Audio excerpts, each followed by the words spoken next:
presents a Millennium Special, turning 2000. And now your hosts, Bill Williams and Robin Wilhoit.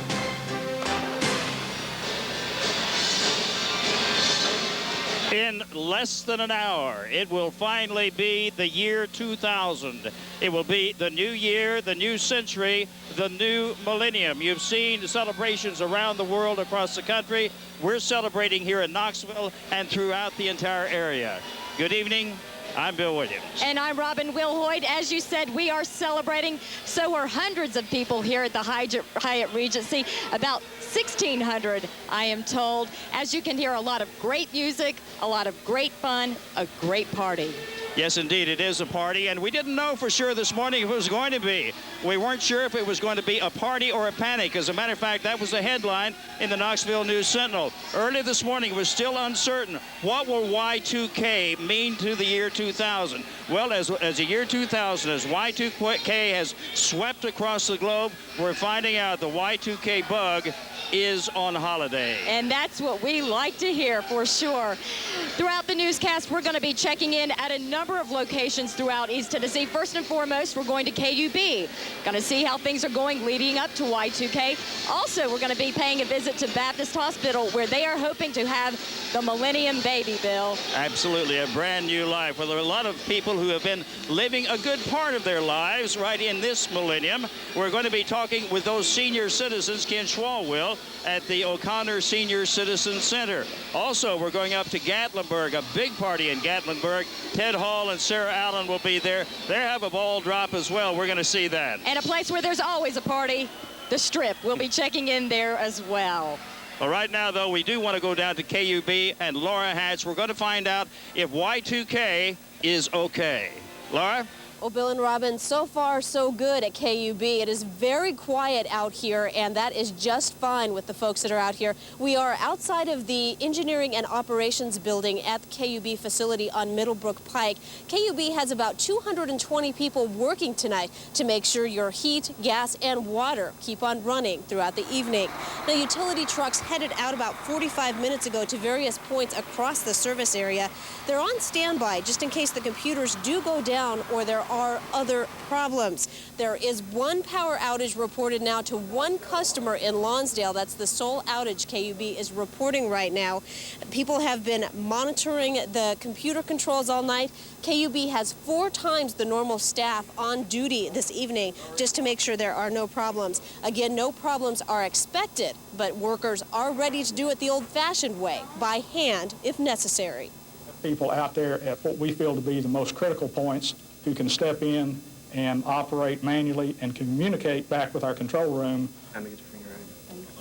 Now, employees have also been manning phone banks all night. It's been pretty quiet, not many calls. Most of those have been of routine nature, just about KUB business. Only a handful, we're told, are about Y2K concerns. Now, of course, we've still got the big moment to come when the computers turn to 2000 at midnight. No problems are expected. We've been told that all evening. We will be here and we will keep you posted and keep bringing you information as we have it. Bill and Robin? Okay, thank you very much, Laura, and we will be back to you later and check on that. But as we said earlier, as Y2K has swept across the world, again, no problems. Utilities have remained intact. Things are looking pretty good. It sure is. You know, an interesting fact as well, a national study was done, and while they're partying here, the majority of Americans are actually staying at home this New Year's. Exactly right. 80%, we're told, nationwide are staying home. I'm guessing, and this is just a guess, I don't really know, but I'm guessing that here in East Tennessee, perhaps a larger percentage than that. I'm guessing more people than that are staying home. I wouldn't be surprised. I wouldn't be surprised at all. Let's go now to Jim Raganisi, who is standing by live at Bell South. Jim? Well, Robin and Bill, you know, anytime you pick up the phone and make a call, whether it's here in Knoxville or around the state, out of the country even for that matter, there's a pretty good chance it goes through some of this equipment in this big room right here. And this evening we've got Bell South workers that are going through and they are testing a lot of this equipment here. Take a look back there and they're plugging into the board. And I think, is everything working back there, ladies? Good, everything's working right now. And as a matter of fact, Bell South tells me that it has been working for nearly 4 years to make sure that after midnight, all this equipment continues to work. Quite frankly, we've spent in the neighborhood of $265 million. And we are Y2K ready. And we're expecting everything to be okay. All right, well, to make sure that everything stays okay, we're going to have to ask you to take part in this as well. You see, there's probably a really strong temptation, everybody might have it, that right at midnight you'll probably want to pick up that phone and make sure everything still works. Well, Bell South really asks that you don't do that unless you really kind of need to do it. You see, there's only so many lines, and if everybody picks up a line at the same time, chances are circuits could be all busy. And if somebody needs to make an emergency call and all those circuits are busy, they wouldn't be able to get through to 911 or any of the emergency agencies. So just sort of exercise a little caution there. All right, Jim, thank you very much. You know, leading up to Y2K, there was really this concern that people would begin hoarding water and gas and food. But the fact of the matter is, they did. Yeah, exactly. As a matter of fact, yeah, we saw very few lines, none, as a matter of fact, at gas stations. Went down to a bank today. Jim Raganese went down back to a bank today. They had staff people, extra people had come in and to help with the crowds. The crowds weren't there. They didn't have anything to do. I guess it was hit or miss, hit or miss. Yesterday at the Walmart, we reported they were buying up all the lanterns and all the gas there. Other places, calm as cucumbers. Yes, and their shelves were filled with bottled water. So exactly. You never know. The very first baby born in this new millennium was born in New Zealand at 12:01 a.m. their time. When is a new baby and who is a new baby going to be born in Knoxville, in East Tennessee? Let's go to Jaquetta Williams, who's at Baptist Hospital. Jaquetta. That's right, Bill and Robin. I'd like to introduce you to the new millennium baby, but that has not happened yet. However, I can do the next best thing. There was a baby boy that was born on yesterday at 7:30 here at Baptist Hospital. As a matter of fact, he's the last baby for 1999. I want to show you this really cute little T-shirt they gave him here. It says, "The last baby of the 20th century. They saved the best for last." And let me introduce you to, he came in weighing 9 pounds, 7 ounces, to little Tyler Austin Hartless. There he is right there. He's sleeping comfortably. Going to introduce you to his parents as well. This is Starla Hartless, and this is Jamie Hartless. I know your family said, hey, can you wait one more day so you can have the millennium baby, but you didn't want to wait, did you? No, I was ready. I was so ready to have this baby, and I'm really glad I had him. It doesn't matter what day he was born on. And what about you, Dad? I was glad she had it. Healthy pregnancy, healthy baby. It's all what mattered. All right. And this, again, is the first baby. Actually, he's not the first baby of the millennium, but he's the last baby that will be born here at Baptist Hospital for the year of 1999. We are still waiting to see whether it will be a boy or a girl for the new year. We'll let you know as soon as it becomes available.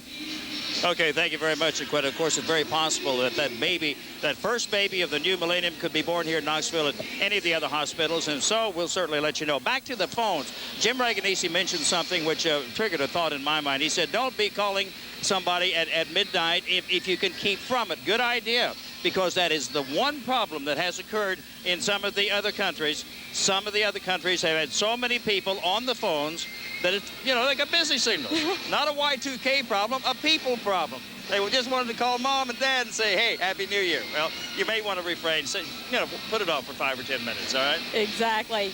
We want to go now to Gatlinburg, where I understand a big mass wedding is getting ready to take place, right, Ted and Sarah?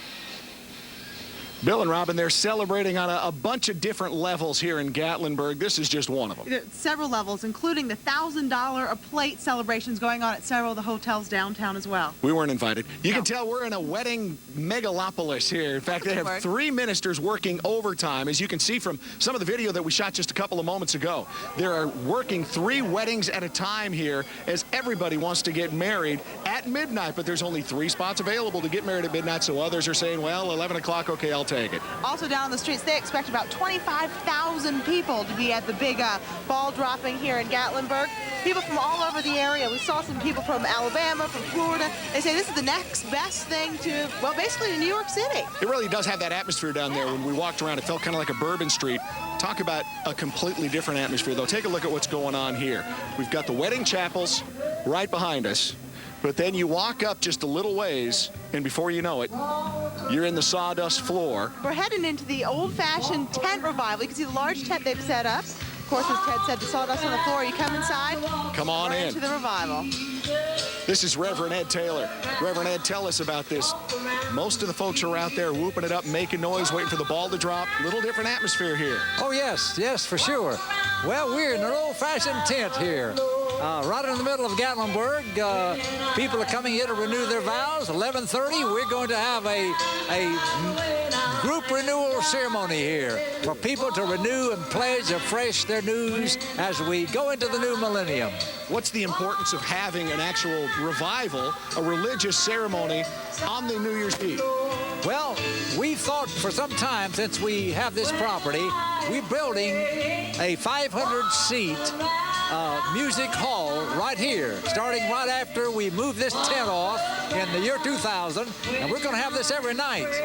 Kicking it off right. Oh, yeah, we're kicking it off right. This is the beginning of it, so this is actually groundbreaking time. Ed, thanks. Thank you very much. And, of course, we're going to be back here around 11:30 with hopefully part of the big mass ceremony. And the big renewal, yeah. And maybe the very first bride and groom in East Tennessee. There are folks who are demanding to have those vows read at 12 o'clock. We're going to try and have that for you later tonight, too. And, of course, the ball drops. We've got all that and more coming from Gatlinburg.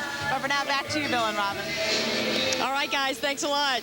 Okay, coming up next here on Action 10 News, our special 2000 edition. We're going to go back to New York and see, well, party goers are doing at Times Square. They're all waiting for the ball to drop. That's right. We're also going to go down to the Strip, join Terry Gruca and Brett Dark, and another happening place, the O'Connor Senior Center. That's where Ken Schwal is. We'll be right back.